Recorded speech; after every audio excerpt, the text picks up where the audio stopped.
Hi, Jasper. So you say if the tenant has moved to Europe, is it possible to enforce UK CCJ in a European country? If so, any idea on cost involved? Well, first of all, I was just speaking to an expert just now on CCJ procedures. Quite frankly, the advice is, well, find out really, you should know how much is owed to yourself. Personally, even in the UK, it's really hard to find. Well, you can find the people. I've done tracing agent, found the tenant, paid high court enforcement officers around £200-300. Tracing agent was about £100.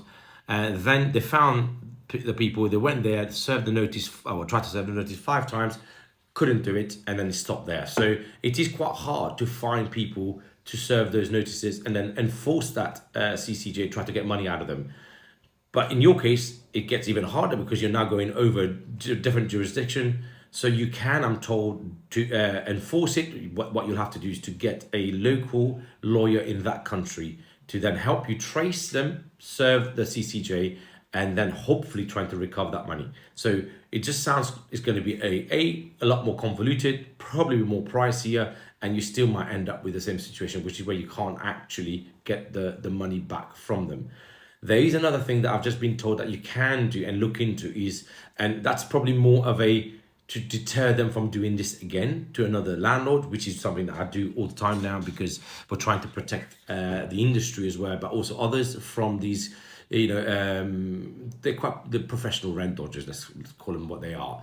So to do that, you can actually register the CCJ, and I've just been told now you can actually apply to get a bankruptcy order put against that debt against that person. So that will last will last a year.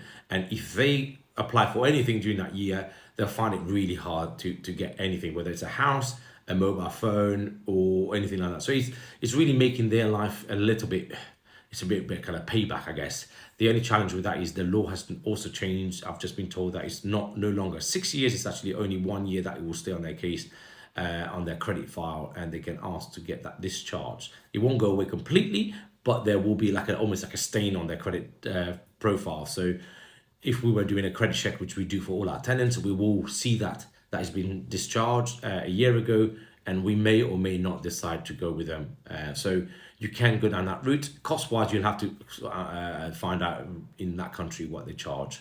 But quite frankly, it is a lot of work, and if it's less than 5, 6, 7, 8, 9 grand, it just depends on your circumstances. I think you're going to be chasing shadows here.